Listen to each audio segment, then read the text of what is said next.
दोस्तों, legal and legal में एक बार फिर से आपका स्वागत है। आज हम चर्चा करने जा रहे हैं the scheduled caste and scheduled tribes prevention of atrocities act 1989, जिसको आप SC/ST एक्ट के नाम से बखूबी जानते हैं। और इस एक्ट में भी केवल और केवल आज जो हम चर्चा करने जा रहे हैं वह चर्चा का हमारा विषय है एंटीसिपेटरी बेल, कि क्या एंटीसिपेटरी बेल SC/ST एक्ट के तहत दर्ज मुकदमों पर लागू होती है या नहीं।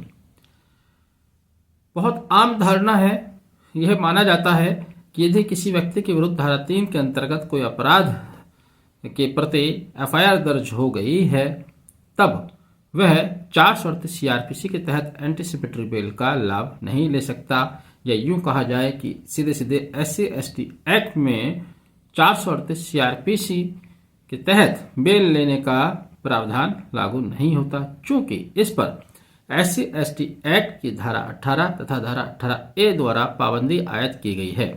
चूंकि धारा 18 में साफ साफ कहा गया है कि यदि किसी व्यक्ति ने SC/ST एक्ट के तहत कोई अपराध कारित किया है तो वह 438 CRPC के तहत बेल एप्लीकेशन मूव नहीं कर सकता। लेकिन क्या यह पूरी तरह सत्य है? आज हम इसी तथ्य की सत्यता की जांच करेंगे।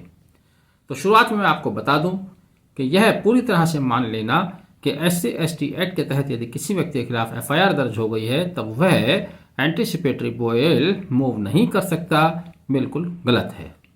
यानी कि इसको दूसरी तरह से आप समझ लीजिएगा कि यदि किसी व्यक्ति के खिलाफ SC/ST एक्ट के तहत मुकदमा दर्ज हो जाता है, धारा 3 के अंतर्गत किसी एक कैटेगरी में उसके विरुद्ध कोई अपराध दर्ज हो जाता है, FIR दर्ज हो जाती है, तो ऐसा व्यक्ति भी एंटीसिपेटरी बेल लेने का हकदार है, बशर्ते शर्त ये लगाई गई है कि वह यह साबित करे, यह प्रतीत हो कि प्रथम दृष्टया उसके खिलाफ वह आरोप कारित नहीं होता है जिससे वह आरोपित किया गया है। हाल ही में 25 जनवरी 2024 को उड़ीसा हाई कोर्ट द्वारा इस विषय पर लेटेस्ट निर्णय दिया गया है। लेटेस्ट इसलिए कह रहा हूं कि इससे पहले कई सारे निर्णय आ चुके हैं जिनकी डिटेल भी मैं आपको दूंगा, रेफरेंस दूंगा, डिटेल का समय नहीं होता है। तो ये निर्णय जिसकी हम बात कर रहे हैं anticipatory bail application 50/2024 Orissa high court के समक्ष डॉक्टर सत्येंद्र प्रकाश वर्मा बनाम स्टेट ऑफ उड़ीसा के रूप में आया, जिस बेल एप्लीकेशन को उड़ीसा हाई कोर्ट द्वारा 25 जनवरी 2024 को निस्तारित किया गया है। और पटिशनर को यह भी जान लीजिए एंटीसिपेटरी बेल दे दी गई है।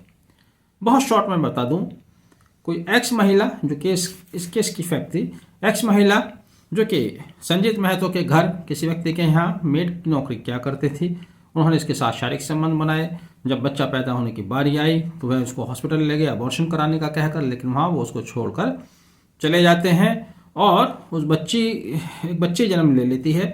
वह बच्ची इस अस्पताल के मालिक डॉक्टर सत्येंद्र प्रकाश वर्मा द्वारा संभाल ली जाती है या रख ली जाती है। पीड़िता की ओर से संजीत महतो के विरुद्ध FIR दर्ज कराई जाती है, क्योंकि संजीत महतो पर पहले गांव के लोग ये दबाव बनाते हैं कि वह इस लड़की को अपना ले, इससे शादी कर ले, लेकिन वह इनकार कर देता है।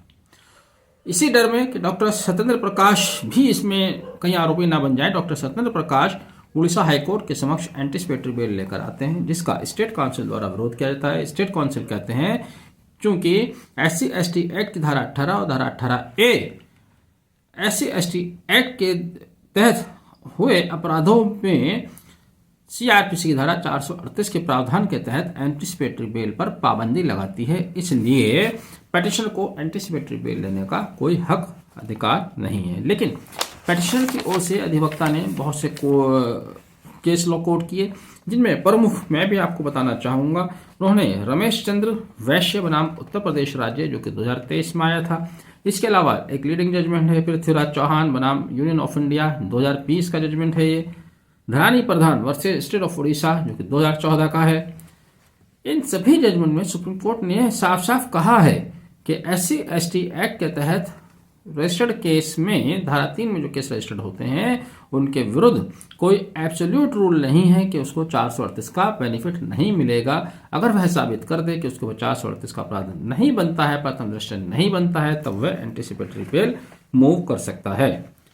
मैं यहाँ पर बता रहा था कि सुप्रीम कोर्ट ने इन सभी जजमेंट में माना कि हालांकि धारा 18 और 18A पाबंदी लगाती है, 438 CRPC का बेनिफिट नहीं लिया जा सकता, लेकिन अर्थात प्रथम दृष्टया धारा 3 का अपराध नहीं बनता। आपको यह साबित करना होगा। यदि आप यह साबित करने में सफल हो जाते हैं अपनी बेल एप्लीकेशन के समय, तब आपकी बेल एंटरटेन की जा सकती है।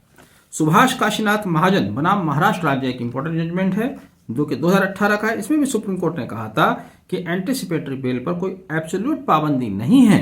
SC/ST एक्ट के तहत अगर अपराध कारित किया गया है, आरोपित है, तो एंटीसिपेटरी बेल पर कोई एब्सोल्यूट पाबंदी नहीं है, बशर्ते प्रथम दृष्टया SC/ST एक्ट के तहत अपराध मेड आउट नहीं होता है।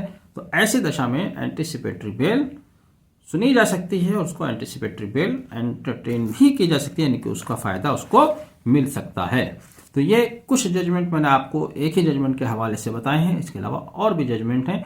अगर आपने वीडियो आखिर तक देखा है तो आपको स्थिति स्पष्ट हो जानी चाहिए कि SC/ST एक्ट के तहत कोई निश्चित पाबंदी नहीं है कि उसको एंटीसिपेटरी बेल का बेनिफिट नहीं मिलेगा या वो एंटीसिपेटरी बेल के लिए न्यायालय के समक्ष नहीं जा सकता। बिल्कुल जा सकता है, लेकिन वहां उसको ये साबित करना होगा कि प्रथम दृष्टया उसके विरुद्ध SC/ST एक्ट का अपराध मेड आउट नहीं होता। बहुत इंपॉर्टेंट जानकारी है। मैं उम्मीद करता हूँ आपको पसंद आई होगी। आपने वीडियो आखिर तक देखा, इसके लिए धन्यवाद। साथ ही एक और गुजारिश, अगर आपने चैनल सब्सक्राइब नहीं किया है तो प्लीज़ सब्सक्राइब कर लीजिएगा। वीडियो आगे शेयर भी प्लीज़ कर दीजिएगा। आपने वीडियो आखिर तक देखा, thank you, have a nice day.